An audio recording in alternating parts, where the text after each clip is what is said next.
down the alligator.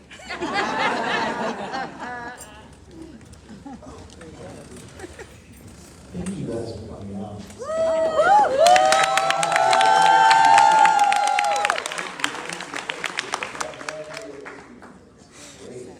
How are we feeling today? I know you said you have been traveling, and matter of fact, you need to broadcast from here in Wilmington, right, in Sheridan?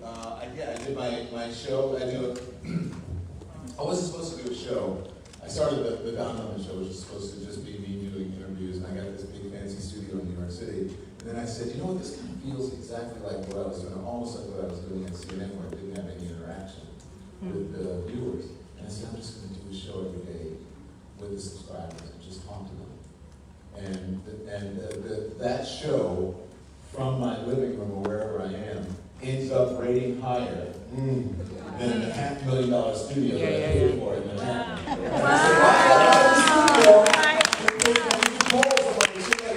Which one do you like? I said, well, we like you in your living room. We like you when you're wearing a sweatshirt. I'm like, oh. There's something on We're going to that. talk about that, about how the media has changed. So yes, I did it from the Sheridan. I got a room because I got here early. And I took the Amtrak like the President Joe Biden. And it's so funny. Sorry, I'm not taking over this video. It's so funny because, you know, I worked at Channel 10, right? When I was like, this is, what was it? Serving Pennsylvania, New Jersey, and Delaware. Now live from wherever, this is News 10 at 11. You know, and across the street was dun dun dun dun dun dun dun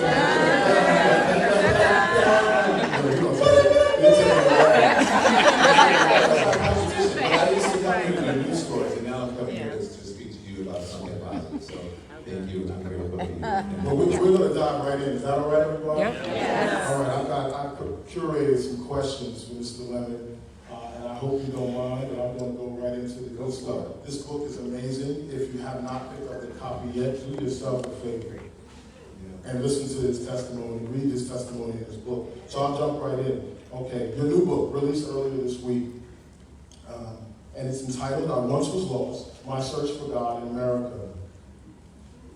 In the very opening, as a matter of fact, on the inset, the page, it refers to you as a modern media iconoclast. And for those who don't know, because I sure as hell do not know, iconoclast, all right, is a person who attacks established and cherished beliefs and institutions. A modern media iconoclast. Now, I presume you agree with this characterization, because otherwise it should not have made it in the book. Right? Okay, so what I'm going to ask is that if you would, please, for our audience, expound on that description for us, specifically how that approach shapes your journalistic work and the value you believe it brings to your audience. Well, I can talk about that approach. If someone else wrote that I was a modern media iconoclast, I wouldn't dare refer to myself because I know it's not that big. Although I do have an ego, but it's not that big. I like to, you know, put the establishment to the test, because I think that's what you're supposed to do as a journalist. Otherwise, how do you make change, right? Otherwise, how do you get the information from people without challenging them and challenging institutions? And not that I'm comparing myself in any way to these people, but I take inspiration from John Lewis, who was challenge institutions and the powers that be. Obviously, Dr. King did it. Byron Rustin did it, who, you know, I don't know if you guys saw the movie Byron that came out. It was so funny, though. I'm veering off a little bit. People were like, I had no idea who Byron Rustin was. And I'm like, Byron Rustin was. We didn't know anything about it. So I think he's the architect of the March on Washington. He was a gay black man. James Baldwin. James Baldwin. So that's where I get my inspiration from. So I stand on those folks' shoulders. And so, you know, and not that I have a devil-may-care attitude, I have an attitude that I'm supposed to be here asking you challenging questions and challenging institutions and beliefs that have been concrete, right? Because I think that America needs a change. We keep talking about change. We keep talking about attacking racism. We keep talking about attacking all of these sort of built-in institutions that are not necessarily right all the time, but everyone's afraid to do it. Now, let's expound on that. You'll probably see me have these questions, but I do my research. And I know that you love to give quality answers. And I figured through the course of those quality answers, we'll have follow-up questions. Is that all right, everybody? All right, right on. I'll keep my answer short. No, you don't need to. Please, we're here to hear what you have to say. So talk to us about that challenge, being that person who is challenging that. Oftentimes that comes at a price, and we'll get there, a little bit later in the questions. But if you can maybe expound on what that looks like, though, in such a public way, right? So to be an individual challenging institutions, challenging institutional and psychological norms. And challenging institutional racism, institutional sexism, No question. institutional homophobia. That's what that looks like for me, and that frightens a lot of people, and especially now in the corporate media environment or the environment where people are so risk averse that they don't want to tick off advertisers or members of the board or shareholders or in those things. I realized, right, in a way that I got pushed out, that people didn't necessarily like that.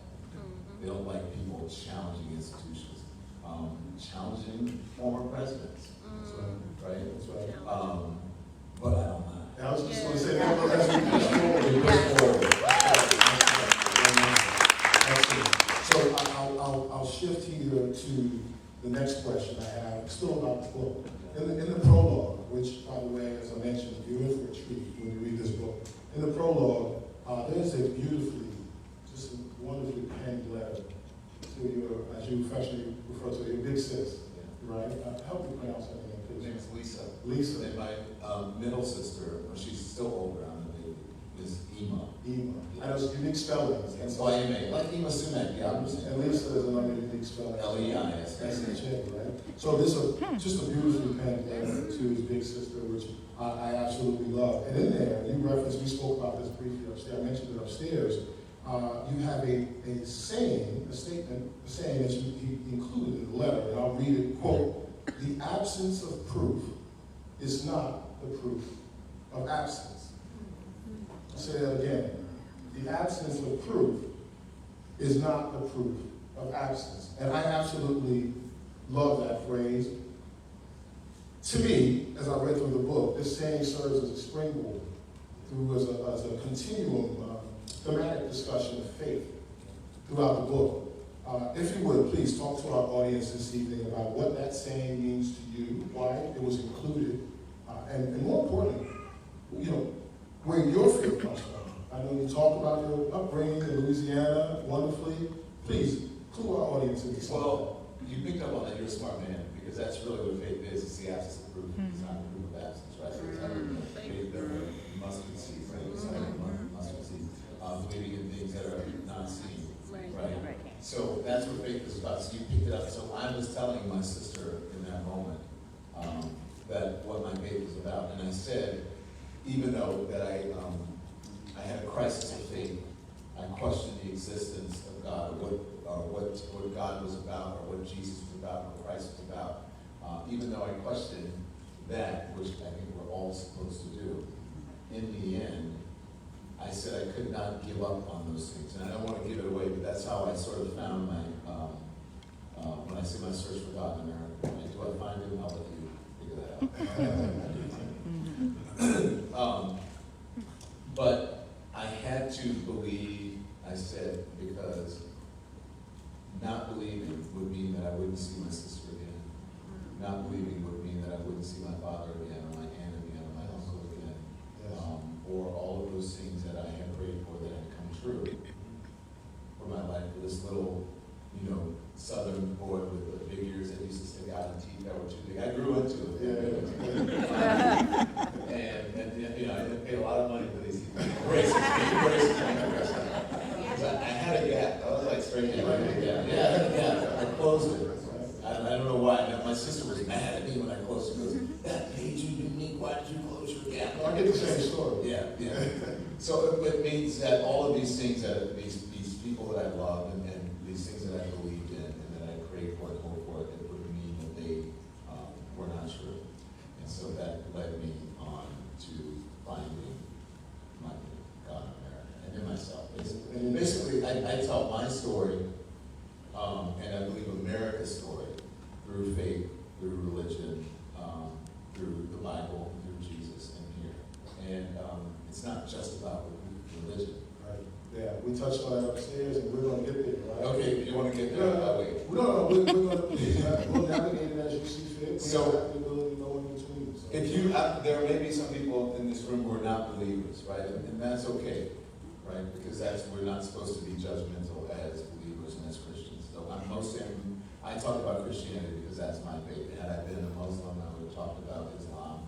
Had I been Jewish, I would talk about Judaism, whatever. But I was raised a Christian.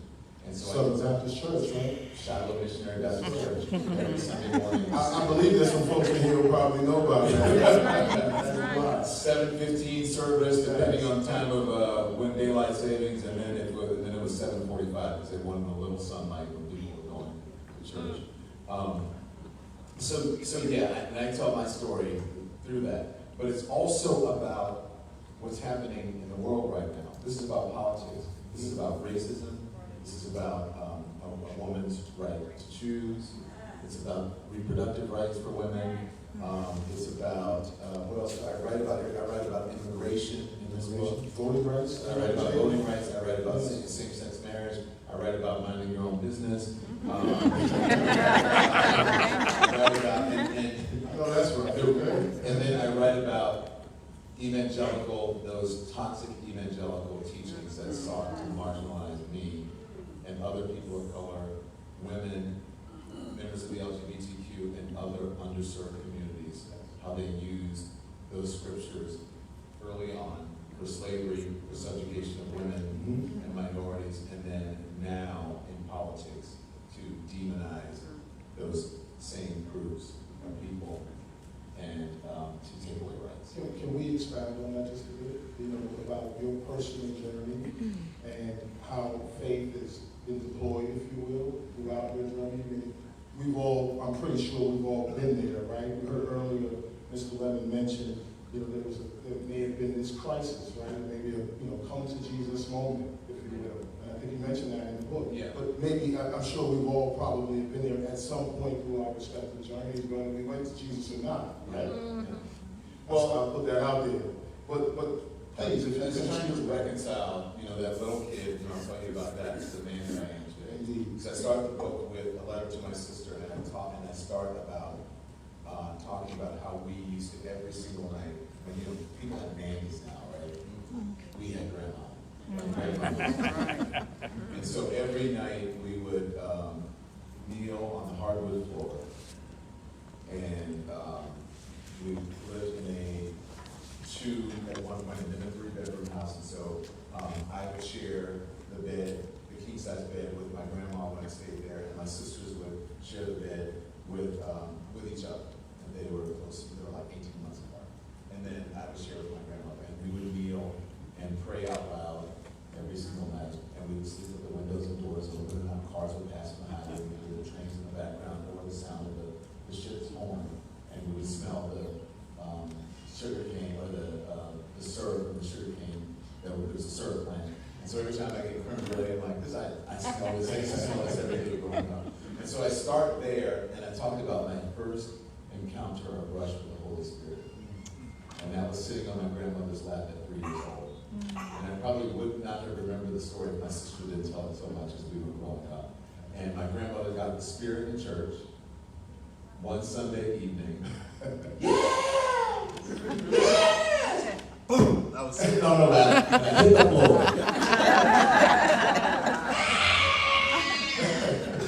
She got the Holy Spirit, did not care. She was like, yes. My sisters would grab me, and then all of the women who were surrounding me came, and I write about how they held me in their ample bosom, and they starting from there to the right. Well, I don't mean it that way, but you know. When you're a kid, you have all these church ladies, and they're like, shoot you up, and you're like, and so, but they for my entire life. These people, oh man, you're gonna be something. Oh, look at that Don. Say it again. Yes. He's smart. Look at that Don. He's smart. Oh my God, I saw you. I saw you in the magazines and model. Oh my God, I saw you on the TV. My entire life. Look who's here. Look who's here. Look who's here. Right? So I wanted to pay homage to them. So then I write about all of the horrible things that people were saying and writing about me, and I could not respond contractually. I couldn't do it. I couldn't defend myself. And so now I can. Get it done. For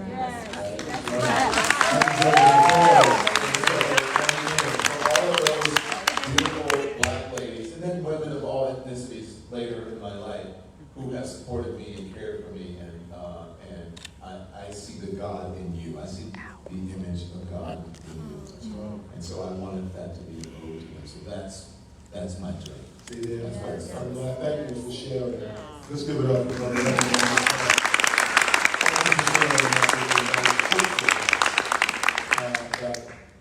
Folks, as I mentioned at the outset, we walk away with a little something, and I think you gave us that just there, so amen to that. In fact, I'm going to go a little bit deeper. I'm going to go a little further. You sound like Jason. Can we go deeper? Can we go deeper? So,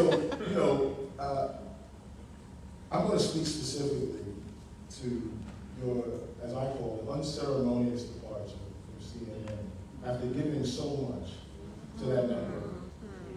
17 plus years.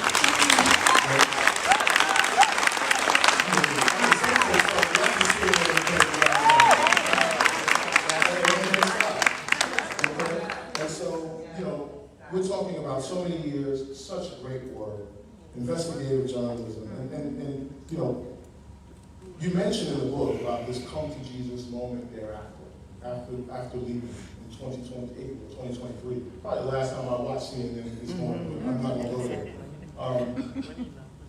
You went on to state, I'm going to take my time on this because I think there are some folks here who need to hear these words. Okay? So indulge me for a moment. Quote, a black hole of depression sucked me in, and it took me a while to claw my way out. The year 2023 was one of the toughest of my life. But even in the worst moments, I felt a sense of liberation.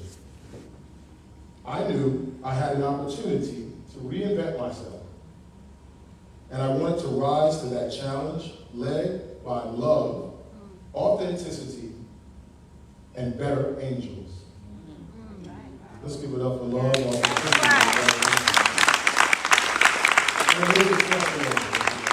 and it moved me in that moment as I was reading it. And because as I mentioned, I believe there are folks out here in the world today and possibly in this audience who need that message. I too was probably in that moment at one point. You gotta have that, you get into those swells, right? And it gets dark. And you ask yourself, and you may question your faith. And you gotta lean on something, right? Okay, so I say that to say, let me get myself together. These phones, You're good. they shut down if you're not careful. Okay, so if you would please specifically talk to our audience about that come to Jesus moment, what it took for you to pull yourself out of that black hole, and how you came to the realization, specifically, that the pathway out was through love and authenticity. I got a strong mom who raised me the right way. And who raised me with faith and dignity. And so I knew, no matter what, that I would carry myself in a dignified manner. People, you can define yourself with your job, especially men, right? And so I am not averse to therapy. So I've been going to therapy. I was just and used to talk. Doing what I did was head pain. It was high pressure states every single day, every single night, 2 hours live on television. Everybody president, a former president of the United States, all these guys on TV, people have getting death threats, have security outside of my home, putting cameras, all this thing. And so I was like, you know what, I need to, not only do I have to have my faith, but I have to go to therapy. So I was talking to my therapist, and I just remember feeling, I said I was going to take the summer off and just enjoy my life. I was going to have the summer with 12-year-old. And even though I was doing things, I was going through emotions, things felt dark, right? I felt like, why aren't I enjoying this like I usually enjoy it? And so my therapist said, well, I'm really antidepressants. I'm like, I'm not good, I'm not going to go. And I kept saying, no. And then finally I listened to him, and he said, because he knew I was a good person, he goes, the Lord helps those who help themselves. Thank God. Right. So I went on antidepressants, and almost immediately, my personality came back, everything came back. So I believe there is a stigma with mental health, with depression, but all we as people, we have collective trauma. We have a pain body that goes back to slavery. And sometimes we become so religious and churchy that we think, oh, I just don't talk to my pastor, that I have to pray. You can do all those things, but the Lord helps those who help themselves. So if you break your foot or your toe or your ankle, or you have an ailment, you can pray, that helps, but you're going to carry you behind to the doctor, right? And so we should have that same feeling about mental health.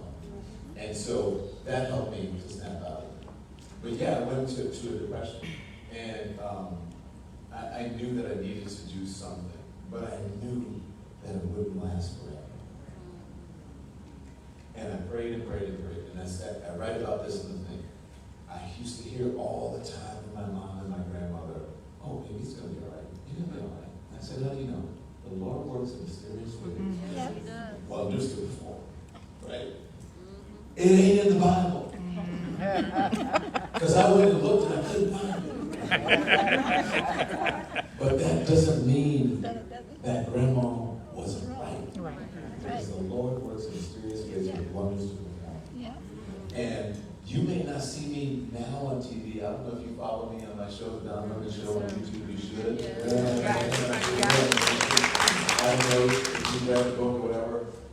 But God is pulling all of this together. And I believe that the success that I'm going to have, now this is the fire, thank you very much.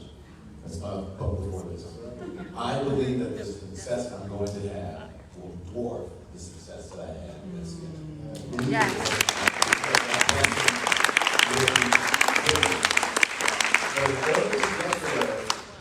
Dolly, I had to dig deep.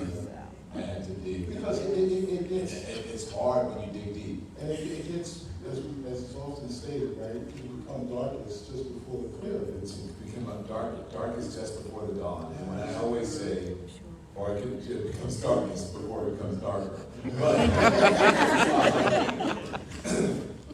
But you have to dig deep. That's why I tell everybody, you got a question, you got a question, you got a question. And you can't be afraid of where it's going to take you. Because ultimately it's going to take you somewhere good if you trust.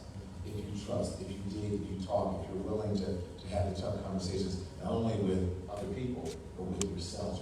Yeah. Don, why are you doing this? Why are you why are you on the phone so much? Why are you on social media so much? Why did this happen to you? But a better question is, why not? Why not? And so I had to dig deep. And when I started digging deep, the highs became higher and the lows became fewer and shallow. And so, and I got back to my normal self. And just because I wasn't working at CNN, it doesn't mean that I still didn't have the talent. Right. That's right. Still didn't. I'm still Don Lemon. Hey, Right. come on Yeah.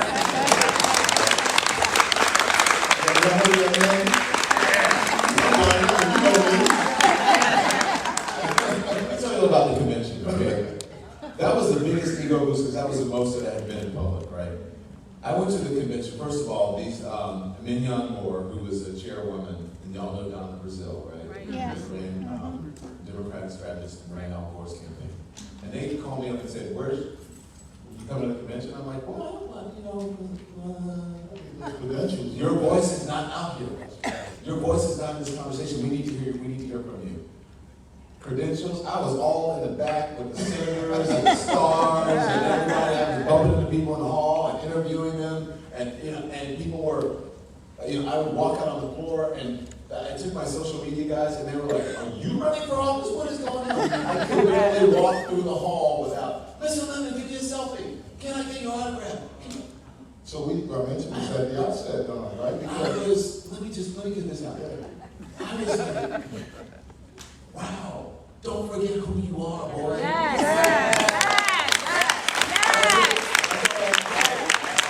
And you know the black ladies. Get your behind into this convention and come on in here. Come on in this room. We want to share with you. Okay, sorry. No, this is actually your spot on, because that was it's a perfect segue to my next question. And I had hoped that it would lead that way, and you did not disappoint as a true professional. And I got COVID at the convention like everybody. So, I know we don't right into the spiritual side of that of the book, but as you mentioned, there's a very practical, political side. 3-4 weeks ago. I've been tested positive for about 2 weeks. So negative.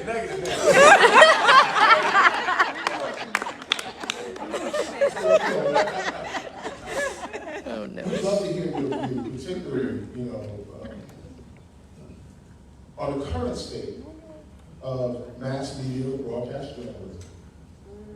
In particular, the juxtaposition, if you will, of your genre, right? That investigative broadcast journalism that we've been known for over the years, comparative to what is seemingly a much more popular version now of this sensationalized headline clickbait, if you will, type of broadcast or journalism, if you will.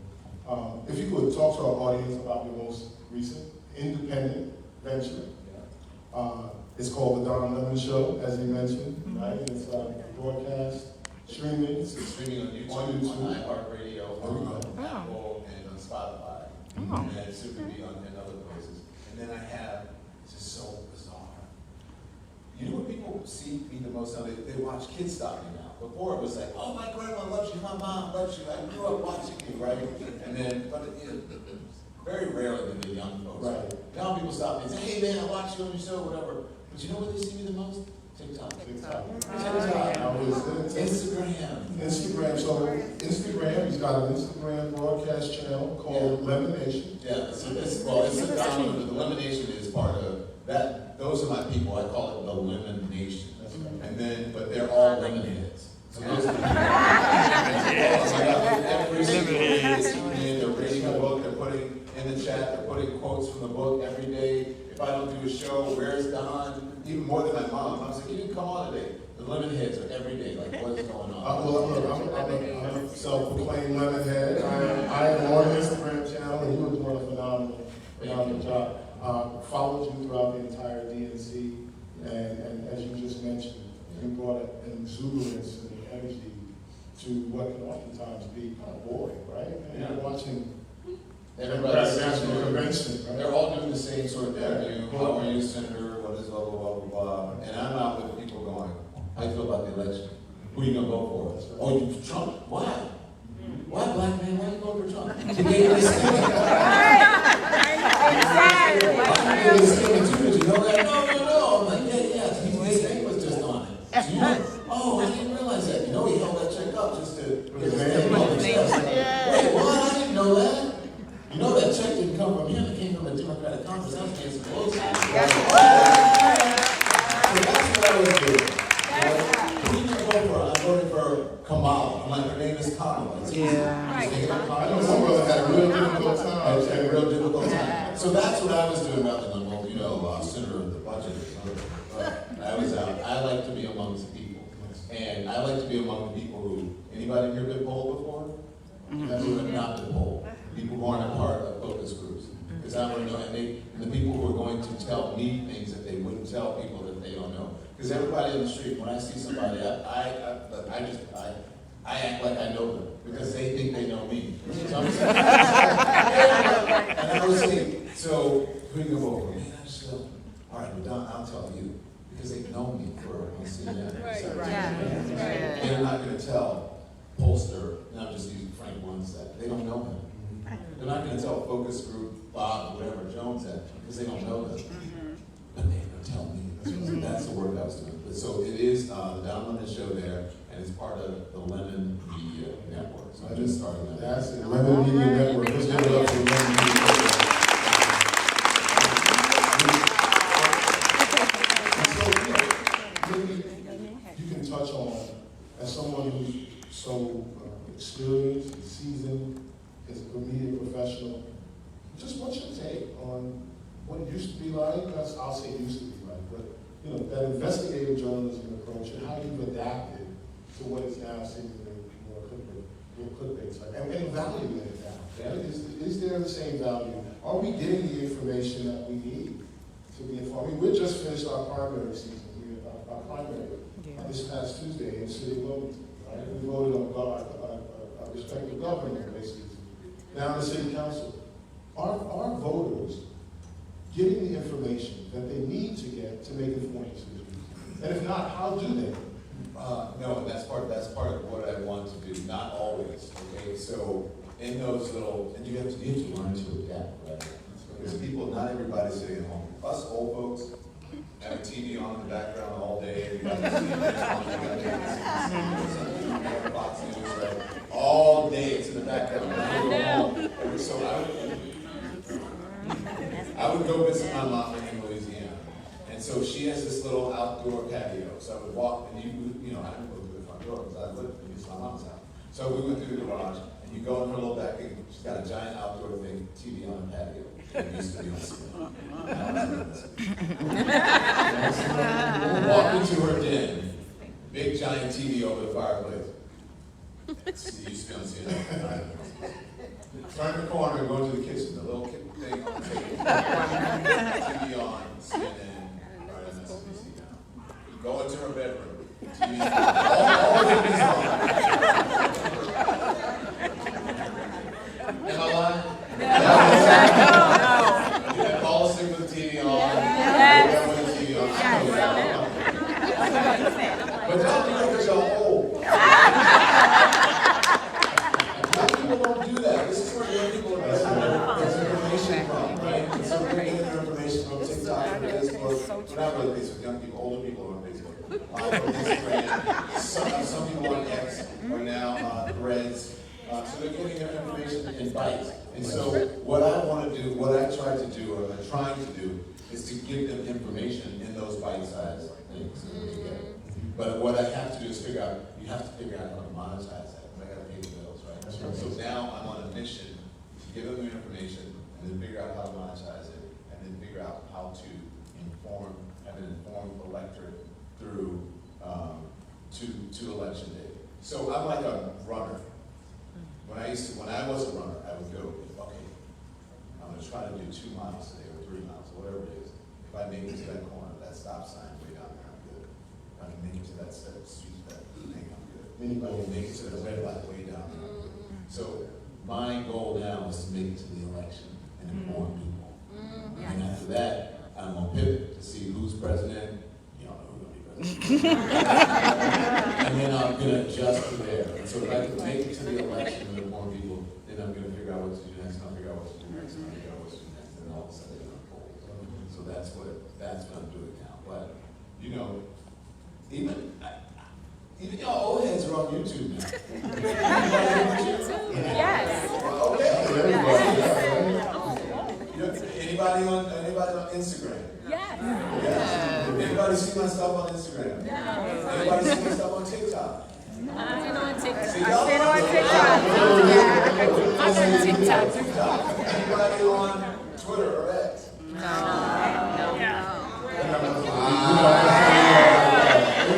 You need to read the book because there's a story in there.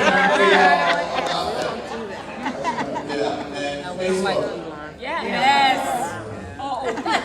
We're on Facebook, yes. So I'm meeting the people where they are. That's right. Yes. And you're doing a wonderful job at it. Wonderful job at it. In fact, that was part of my next question, leading into the next question, which is, you know, meeting folks where they are, watching you masterfully manage and navigate the art of interpersonal relationships, you know, and doing it live, like I said, knowing folks, and they feel like they know you already, but getting information out of them that they may not ordinarily share with another partner. As you in your travels, because you're all over the place, you know, and folks know that. You're on the ground, you're hearing from folks straight away. I'm interested to know, like, what's the temperature that you're seeing right now in the political climate amongst just everyday folks that you're talking to? Well, there are three things. People are excited, right? Cautious, and confused. Right? Excited, like, I know she's gonna win, and I was, you know, I love Biden, but I didn't want him to drop out, but then when he dropped out, it's like, we have all this enthusiasm, she's gonna win. And then you have people going, oh man, in 2016, I thought the same thing, and I'm nervous because the polls, use correct English, those polls are not always accurate. And you know who is going to try everything in the book. And then after the election or whatever, then they try to, this can be challenging, they try to fix it. That's that. And then you have people who are like still going, I don't know who I'm going to vote for. Can y'all believe that? No. And so that's the temperature right now. That's what I'm hearing. And so I'm trying to get the people who are like, I don't know what I'm going to vote for, to figure out who they're going to vote for. Now I will say this, and I'll get to the other two. I'll move backwards. So the people who are not sure, they're undecided. I'm trying to get them to decide. But I'm trying to give them the correct information. That doesn't mean that they're going to go with it.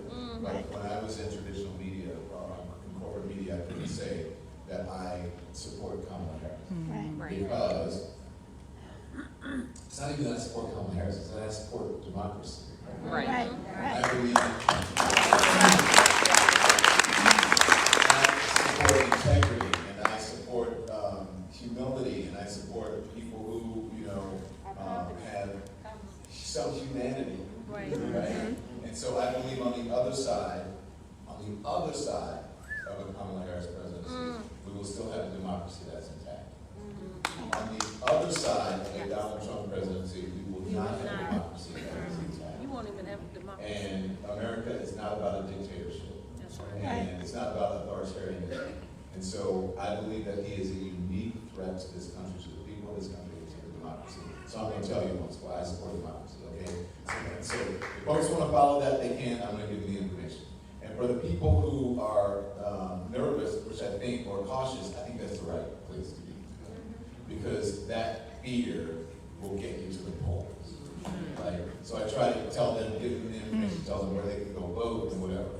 And the people who are like, woo, woo, woo, I'm like, okay, slow down, because, you know, they're up in the polls this day, and you look at a poll that day, and you look at this, and then, so that's the temperature now. But I will tell you,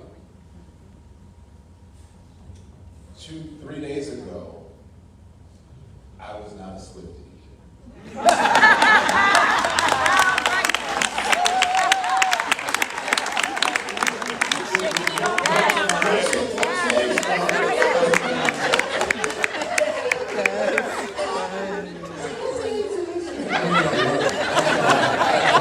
What is she saying actually? I'm a Swiftie now. That's right. I'm a Swiftie because someone used their platform to tell you. I didn't understand it. Like, why are these kids like Taylor Swift? Because I like a voice. You know, I like an Aretha. Right? So I couldn't figure it out. But now I'm like, you know, she used her platform for good. She has integrity. She believes in women's reproductive. She believes in doing the right thing. So I wasn't a Swiftie on Monday, but Tuesday night I was like, I'm gonna download the Taylor Swift. If you're listening to Taylor Swift, good job. Now come through, George Bush. That part. Beyonce, I mean, come on, the song is already out there. Yes. You know, let's talk about something about using platforms let's go there, right? Because, you know, we have a host of folks, whether it's in entertainment, or politics, or business, who are coming out on either side of this thing, candidly, right? I mean, we got Elon Musk, which I don't know there. He's talking about this, that, and the other. You have a lot of, I mean, I come from a corporate business environment. There are a number of top executives in the Fortune 100, Fortune 500, who are actively contributing to these large PACs who are supporting Donald Trump. Okay? Heads of corporations and companies that we use every day. So if you don't know, now you know. And go look them up. Okay? So my question to you, can I just, of course, jump in, please. Maybe it's a question. Go ahead. No, please, go right ahead. The people who own all of these media companies, conservative, rich, that's all I say. Don't drop it yet. You guys understand what I'm saying? That's right. No question about it. And I think therein lies the, part of the tremendous value of being independent. I think that's where we're going. We'll leave it there, and everyone else can do their own independent research. Okay, I think I'm trying to be mindful of our time here. And demure. Yeah. And cute. So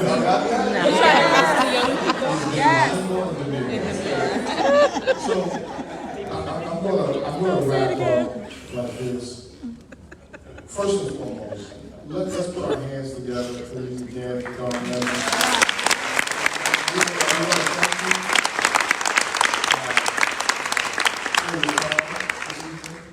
Before we depart, is there anything that we haven't touched on in this brief time together that you wish to share with this audience about your journey, yourself, your mission for the book? Can I read a little something? Yeah. Let me see what I want to read. Let's see. So I was at,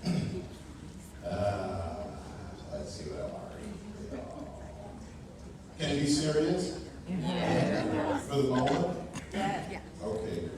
I'm going to read this because I was at, like I said, I want to inform people, and I go talk to everybody. Like, I'm even thinking of this weekend going to a Trump rally.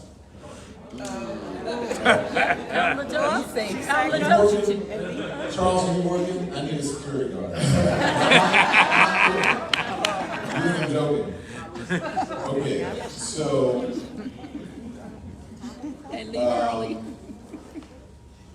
Okay, here's the thing. Let's talk about it. So I was with these kids, college kids, a couple guys and ladies, and this college kid said to me, "What's the most important thing for you during the election?" And I said, "Women's reproductive rights." He said, "What?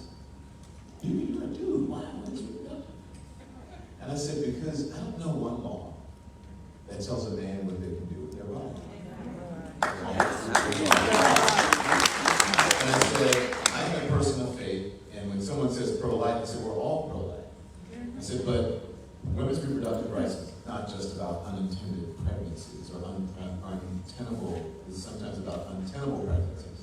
Women can't have babies. Sometimes life is, the baby is incompatible with life, like what is happening inside of her body." And I said, we should not be creating laws around religion. I've been a person of faith forever, but most of the audience didn't know how much faith they had. Right? I would talk about it sometimes on television if it was appropriate, and my coworkers, I didn't have the Ten Commandments in my office, right? Like they want to put it in the schools in Louisiana, because I believe that there's a separation of church and state, right? If you don't want to deal with it, then don't do it. Okay. So this is my friend, and I was just asking her. I said, she's like, "You're writing a book on faith?" And I said, "Yes." And she's like, "Well, why don't you interview me? Because I have some stories to tell." And I'm like, "Come on." So she tells me her story. Her name is not Fiona, but we call her Fiona in the book, okay? So I was talking to her about the silent scream. I don't know if you guys are old enough to remember that. That was a film back in the day. This is before Roe v. Wade, okay? And what the moral majority and the Reagan folks did, what they sought to do was say, to get people to think that the fetus was screaming inside of the womb and was in pain when women had to, abort for whatever reason it was. It turns out it was a lie, okay? Okay, so she said she fell for all of that, and she was a conservative then. So she said, I write, in the late 1980s, Fiona and her husband were happily expecting their second child. She was well into the second trimester when things took a tragic turn. We couldn't afford an ultrasound, so we didn't know anything was wrong until my water broke and I went into labor. They said the fetus had developed in a way that was incompatible with life. And I was like, what does that even mean? Basically, the organs were growing outside of its body. My husband was crying. I was in a lot of pain and scared shitless, at risk of sepsis, and no one was helping me. They said I couldn't have food or water because I might need emergency surgery. And they couldn't give me anything for pain because it might slow down the labor. And they couldn't give me anything to speed up the labor because that would be a late-term abortion, which was illegal. I had to wait for the fetal heartbeat to stop. After 3 days, I was just begging, help me, please, you have to make it stop. And the nurse said, instead of begging for an abortion, you should be praying for a miracle. And then she offered to pray with me. I guess that was her way of trying to help me, or maybe just a way to feel better about herself. Decades later, Fiona told me this story with tears in her eyes. When I was in college, she said, I was a victim of a violent sexual assault. On so many levels, this was worse. And in some ways, it felt exactly the same. I didn't know what to say other than, oh, Fiona, I'm so sorry that happened to you. 30 years, and it's no better, she said. It's actually worse. Women will suffer and die over this.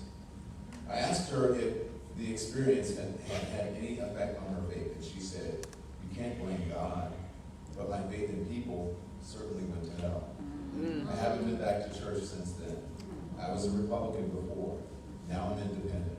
I'll never again vote against a woman's right to make private medical decisions. It's about so much more than abortion, and it's so not how the pro-life movement sold it to us.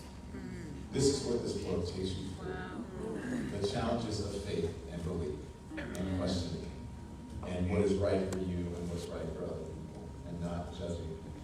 So I say that because if someone comes for individual rights for any segment of our population, that means they're going to come for you. And especially as people of color, underserved communities, women, LGBTQ, we should know that. And so our religion and our faith is one thing. Science and rights are another. Church, state. Right. If that is not the right decision for you, then don't do it. But you can't make that decision for somebody else. And so in this book, I try to, just as I do in my journalism, I try to make you think. And I try to challenge your beliefs. So that at the end of the day, as I said, when you dig deep, and you come out and you do the right thing.